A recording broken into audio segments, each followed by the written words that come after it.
We started going over the 73rd sect, which is the sect of Ahlus Sunnati wal Jama'ah, Al-Firqatun Najiyah, the saved sect. And we started listing the convictions of Ahlus Sunnah. And we're going to continue from where we left off. And so our author, may Allah have mercy on him, Abu al-Muzaffar al-Isfarayini, in this book of his, At-Tafsiru fi Din, he says that amongst the creed of the guided, saved sect of Ahlul Sunnah is that you know that the Creator is certainly something confirmed and existent. It is not valid that he be described with non-existence, because the Creator would not be the Creator unless he were powerful, and he would not be powerful unless power were confirmed, and the non-existent does not accept these attributes, these descriptions. Allah Ta'ala said in the Quran, in verifying this, Allahu la ilaha illa huwa al-hayyul qayyum. That's the second ayah of Surah Al-Imran, or 255 of Al-Baqarah.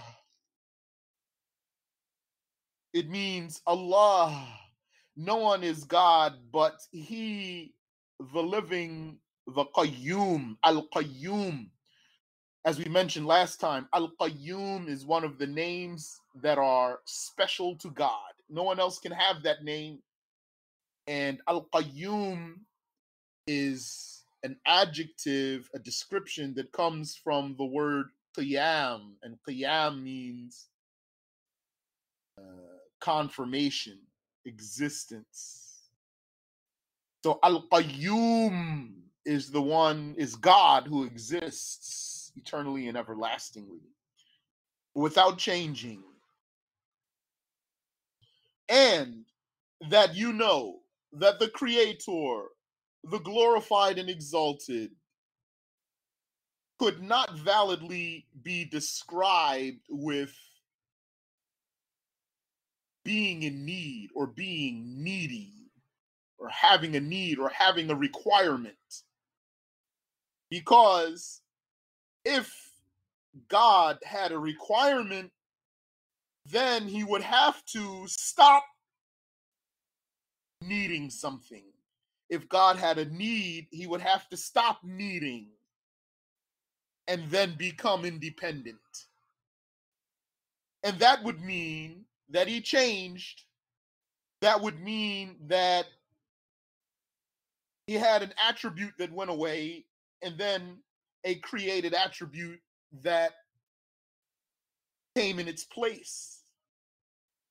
And the eternal one, as we have said several times, it is not possible that he would lose an attribute and gain an attribute.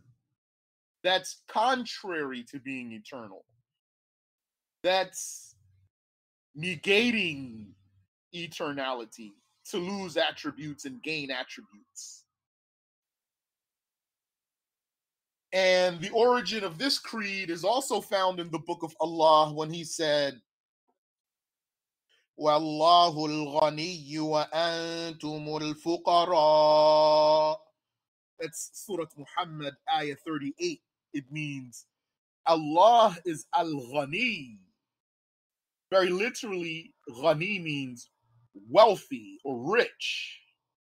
So if someone is wealthy, he wouldn't be what? Needy. If someone's rich, then he's not needy. So the meaning of Allah being Al-Ghani is that he does not need anything. Wallahu al-Ghani. Allah is Al-Ghani wa antumul fuqara. And you, creatures, are the needy. And so in this verse, Allah clarified that the description of requirement and need for him is impossible. And also that you know that the eternal one, the glorified and exalted, is seeable, can be seen, is visible, meaning seeable.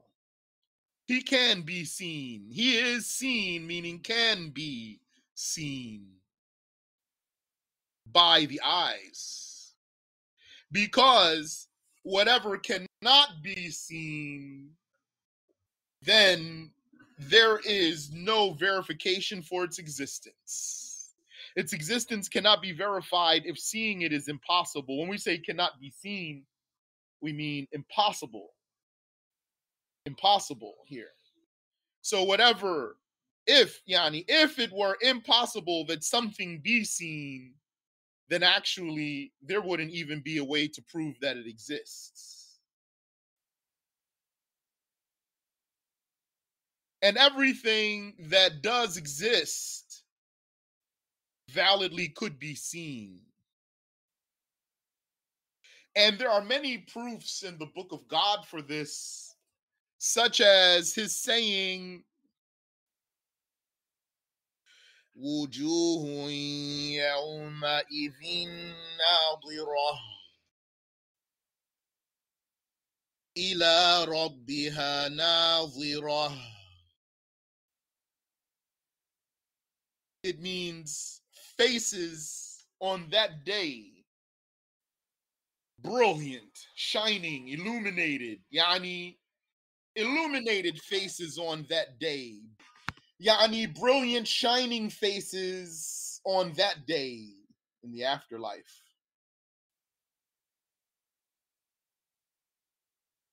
إلى ربها ناظرة, at their Lord looking or seeing their Lord. Question, go ahead if you have a question. What is the validity of that logic that if it cannot be seen, it does not exist? It is what we said right after that. If it exists, then it could be seen, possibly. So if it could not possibly be seen, that means it does not exist. So how do we know that if it exists, it could be possibly seen? Because the reason for something to be seen, if something is seen, what makes it seeable, visible, is its existence. The fact that it exists is the reason why you can see anything that you see. So if it could not possibly be seen, then it does not exist. So what does that then imply? It implies then that flavors could be seen, smells could be seen, possibly. You said, would that not be saying that something that exists all have the same attributes? No. No, that doesn't mean that. That's a good question, though. Rather, the reason that we said that is because it's the only way you can not contradict yourself. It's going to be the only way you can not contradict yourself, is to say that if you saw something, then the reason you saw it was because it exists. And if something could not be seen possibly, then it doesn't exist. So then here comes your question that just came. So what's the difference then? The difference is, if we're saying Allah can be seen because he exists and creatures are seen because they exist, then what's the difference? The difference is that Allah is seen not like the creatures are seen. So the reason for being seen is the existence. But he exists unlike they exist. They exist, the creatures exist, and God exists. But their existence is different from God's existence. So we're using the same word, but we're not having the same meaning. How do we know that the meaning is different than, as we said also before? Because when two things are the same, then they are interchangeable. One can stand for the other. So when one thing cannot take the place of the other or stand for the other, then they're not similar, even if they're the same name. So the existence of God, is it suitable for the existence of the creations? Is it applicable? No, not even rationally. The existence of the creations, is it suitable for God? No. The sight of the creation, is it suitable for God? No. The sight of God, is it suitable for the creation? No. So we're using the same word, but the meaning is different. Had the meaning been the same, then what could apply to one could apply to the other.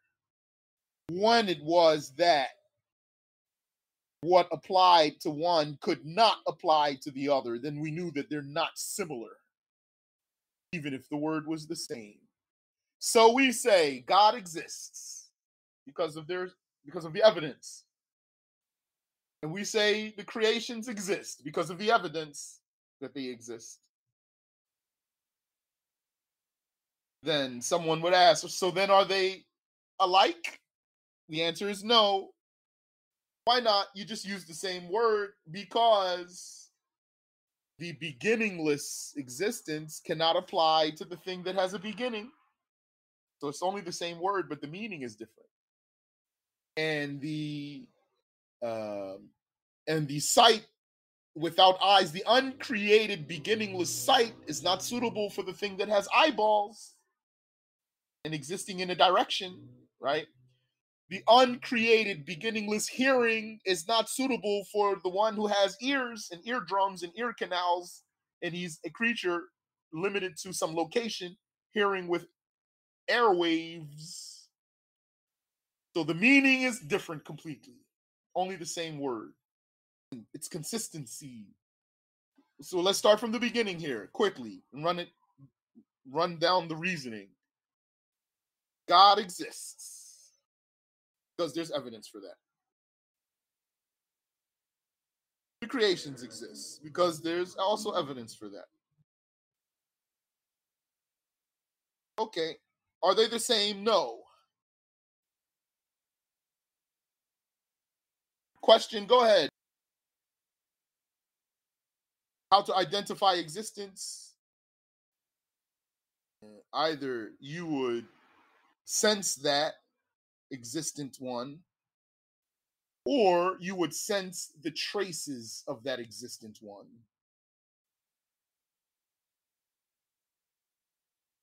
Sense that existent one is like this cup here in my hand. I see it and I feel it. So I know it's existing.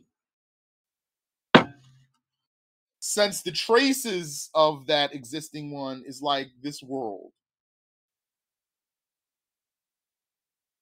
So how was there water and sun and clouds and air, etc., life, creation?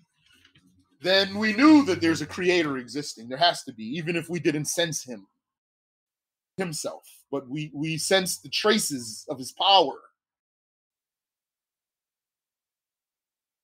So the creator exists and the creation exists.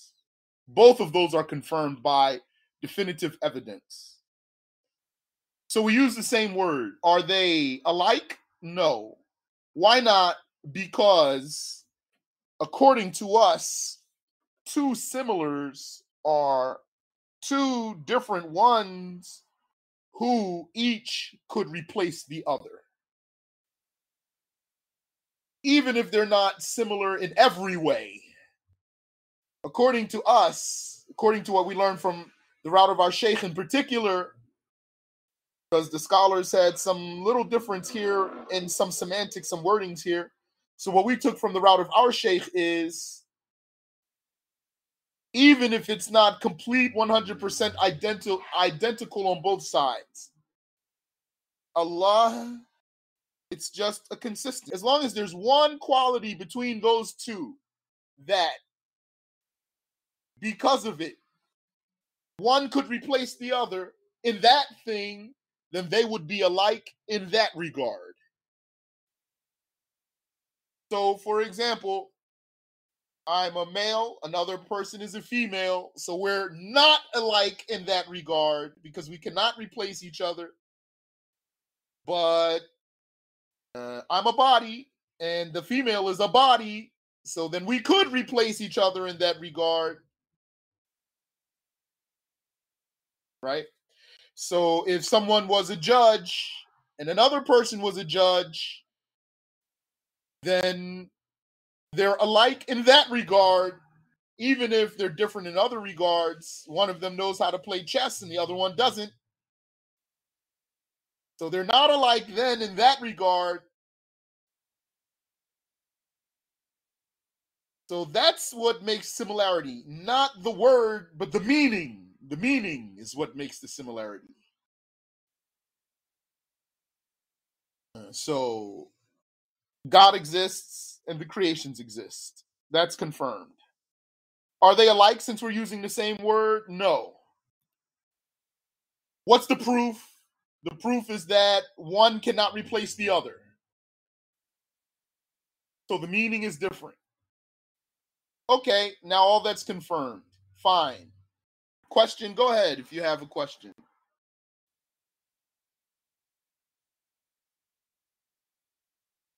Sight means realizing the seen one. The seen. Sight is realization of the seen. Sight is a type of realization. It's an idrak, a realization.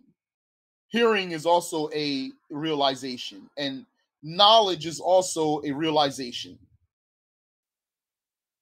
So sight is realizing what's seen. Hearing is realizing what's heard. Knowing is realizing what's known. All of those are different meanings too. The meaning, being seen doesn't mean being heard. Being heard doesn't mean being known. Each one of those are different meanings. So, but let's go back. So can we see anything? Yes. Why? What's the reason, the illah, for seeing anything whatsoever is that it exists. So then someone might say, so then can we see God? You already said God exists. So the answer is yes, we can see God. So someone might say, so then God is like the creation? The answer is no, because he's seen unlike the creation is seen. He is seen unlike the creation is seen.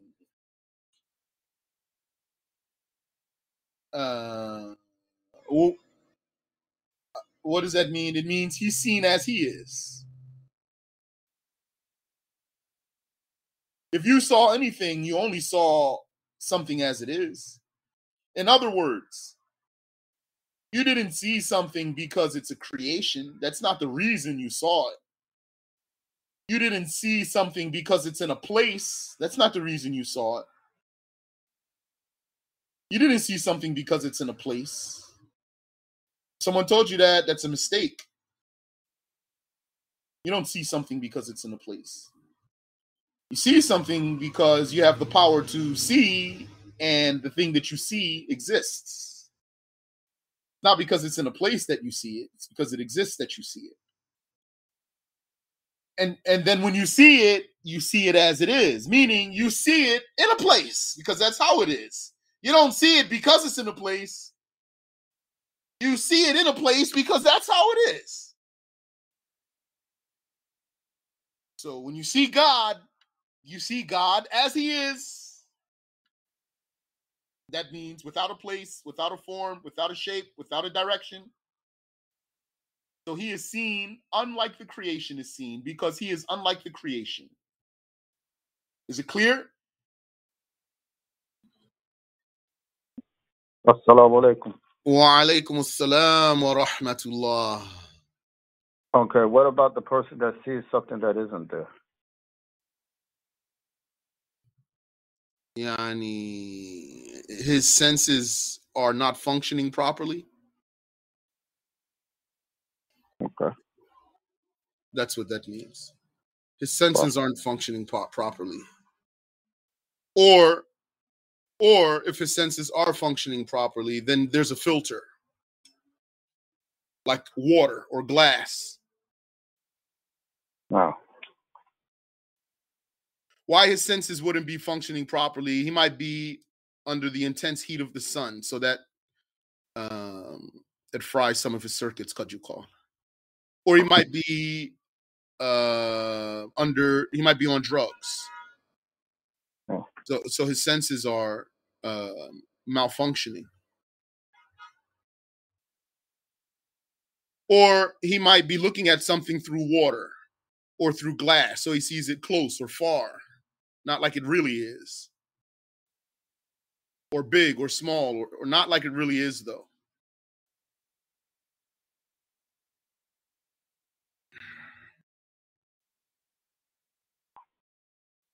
But if he saw something as it is, that's because it's existing. Ameen wa fikum. And also, more proof for that from the book of Allah is in Surah Yunus, ayah 26. لِلَّذِينَ أَحْسَنُوا الْحُسْنَى وَزِيَادَةً. For those who did good, لِلَّذِينَ أَحْسَنُوا. For those who did good, that means for those who are Muslims and they died on belief. What's for them? Al-Husna. لِلَّذِينَ أَحْسَنُوا الْحُسْنَى. For those who did good is Al-Husna. That's paradise. One of the names of paradise is Al-Husna. That alif on the end, by the way, is for femininity, just so you know. That's a feminine word. Al-Husna. That's the feminine version of Ahsan, best. Al-Husna, the best. Or most beautiful. لِلَّذِينَ أَحْسَنُوا الْحُسْنَى. For those who did good is Al-Husna. Where's the evidence? I didn't say it yet. وَزِيَادَةً. And something else. And something extra. وَزِيَادَةً. For those who were Muslims and died on belief is paradise and something extra.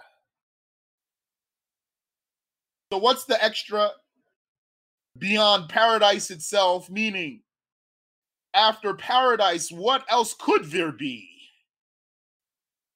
Because paradise is already the best, Al-Husna. So what else could there be? All that's left is seeing God himself. And the Prophet ﷺ, he gave that interpretation. Also, evidence for that from the book of Allah Ta'ala is what he told us of the story of Moses. That Moses said, قَالَ رَبِّ أَرِنِي أَنظُرْ إِلَيْكَ. Oh my Lord, show me yourself so that I may see you. قَالَ لَن تَرَانِي. God said, you shall not see me. All of that is evidence that Allah can be seen. Even the last part is evidence that Allah can be seen.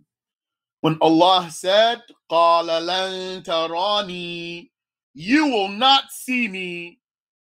In that, there's evidence that Allah can be seen. How's that? See how smart those Muslim scholars were? How's that? Well, first, the first part,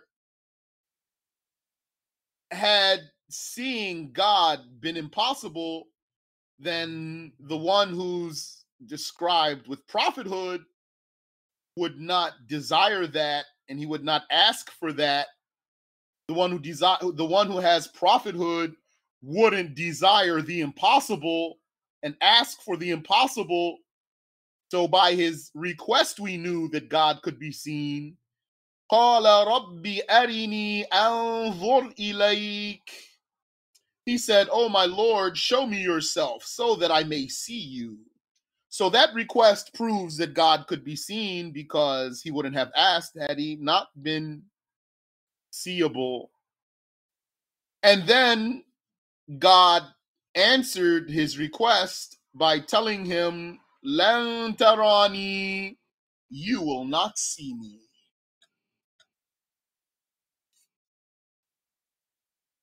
And that proves that God could be seen, because had it been impossible that God be seen by anyone, when we say impossible, that means no one can see God. So had it been impossible that God could be seen by anyone, then he wouldn't have said, "You will not see me." He would have said, "Len ura," I am not seen. He would have said, "I am not seen." So he said, "Len tarani," you won't see me. So he limited that to Moses. He didn't deny that he could be seen categorically. So when it was that Allah limited that negation to Moses in this ayah and did not negate it altogether, then we knew that's because God could be seen. Now, as for his asking to see Allah and that being evidence that God can be seen, or else he wouldn't have asked, that's what we say. The Mu'tazila, they don't accept that reasoning, but impose on them, if you ever had to argue with someone about this, to my surprise, I didn't know there was anyone who still argued this. Impose on them that no one who's intelligent requests the impossible. They might think that's weak, but give them some examples. Would you go into the bank, for example, and say, "Excuse me, can I have some money for free, please?" Would anyone do it?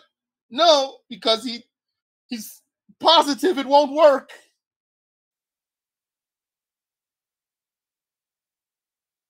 If, for example, you were an hour away from your house, you're on the road, you're driving, you're an hour away from your house. Would you try to get there in 5 minutes if you know it's going to take you an hour? Would you even attempt to get there in 5 minutes? Or would you relax and say, "Khalas, I'm not going to get there"? Of course, you're not going to try to get there in 5 minutes when it takes an hour to get there, because it's impossible. You're not going to do that under normal circumstances. So you wouldn't even hope for it. You wouldn't even be upset anymore. Say, "Khalas, I'm not going to get there. I might as well relax and keep going," right? So like that.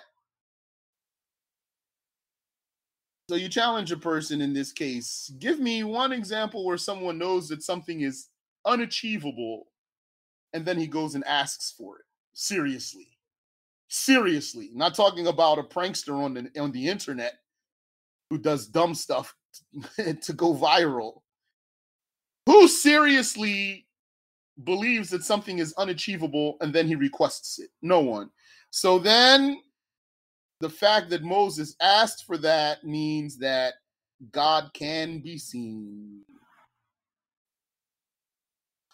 And as for Allah saying to him, "You will not see me," and that proves that he can be seen. Imagine if you asked someone for money and then he said to you, you won't get any money from me. Does that mean, do you understand from that he doesn't have any money? If you said to him, can I have some money? Can you give me some money? And then he says, you won't get any money from me. Does that make you understand that he doesn't have any money? No, actually, it would make you think that he does have money, wouldn't it? He just doesn't want to give it to you. So it's like that. You will not see me, Moses, is the meaning of the ayah. So then the meaning is he can be seen, but Moses was not granted that in the dunya.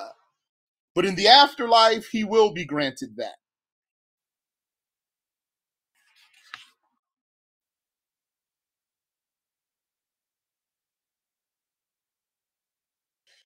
And I'm skipping a few things here just to keep it easy for myself and for you. And also evidence for that is the saying of the Messenger of God, sallallahu ta'ala alayhi wa ala alihi wa sallam, innakum satarawna rabbakum yawm al-qiyamah. Indeed, you shall see your Lord on Judgment Day. Sometimes the word Yawmul Qiyamah is mentioned, but what's meant by it is the afterlife in general, not just the Day of Judgment only. Sometimes you need to follow the context. Sometimes it's the afterlife in general. Here it's the afterlife in general. Innakum satarawna rabbakum yawm al-qiyamah. Indeed, you shall see your Lord on Judgment Day, meaning in the afterlife. Kama tarawna al-qamara laylat al-badr, as you see the moon on the night of the full moon. Now that statement right there, Kama tarawna al-qamara laylat al-badr, as you see the moon on the night of the full moon. If someone is faithful and his creed is clean and his mind is strong, like the companions, when he hears that statement, he doesn't think that means you will see Allah like you see the moon. And also a thing I forgot, and his understanding of language is straight, is good. He understands expressions, how to take expressions. So who knows how to understand what's being said, and who has strong mind and who has clean creed? When he hears that the Prophet said, Innakum satarawna rabbakum yawm al-qiyamah, you will see your Lord in the afterlife. Kama tarawna al-qamara laylat al-badr, like you see the moon on the night of the full moon. Then such one would know that means you will surely see Allah. It doesn't mean you see Allah like you see the moon. It means you will see Allah most certainly. But some people, their knowledge is weaker, their understanding of language is weaker, their beliefs are not as solid. So when they hear that, كَمَا تَرَوْنَ الْقَمَرَ لَيْلَةَ الْبَدْرِ, like you see the moon on the night of the full moon, they become confused. What does that mean? It means that the Messenger sallallahu alaihi wasallam is comparing the certainty to the certainty. He's not comparing the seen one to the seen one. What does that mean? Yani, the seen one being Allah in the afterlife to the seen one being the moon on the night of the full moon. He's not comparing the seen one to the seen one. He's comparing the certainty to the certainty. So when you saw the full moon on a clear night, you were certain that you saw the moon. And when you see God in the afterlife, you will be certain that you saw God, because you will see the one that nothing is like him.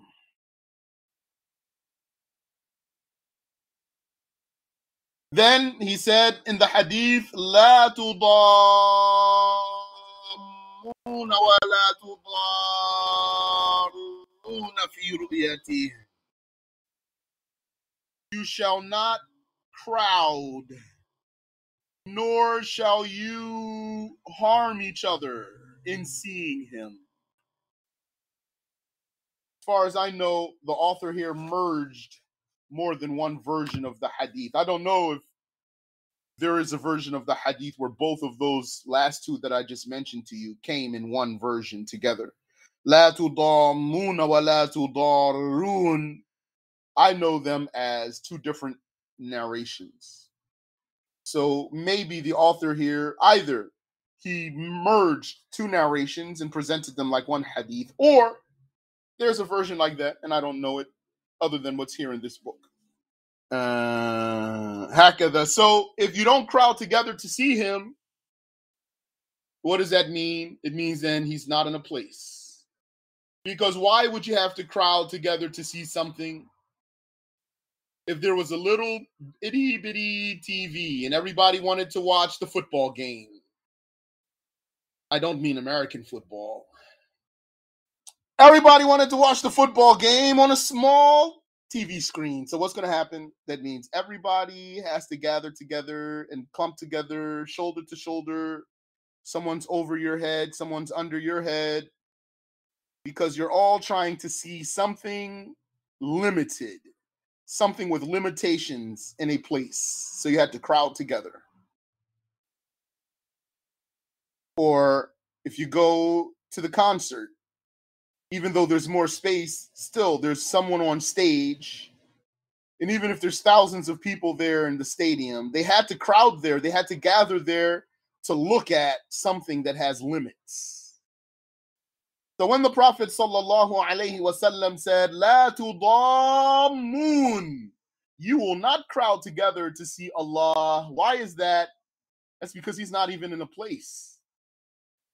So if you are in paradise looking in a direction, doing whatever you're doing, wherever you are in paradise, and someone else was somewhere else in paradise in another direction doing something else, both of you could see Allah without looking into the same direction, and without Allah being in any direction, without Allah being in any direction at all. And also that you know that the Creator does not resemble the creation in any way whatsoever, because the similar of something is what can take its place, what can fill its spot.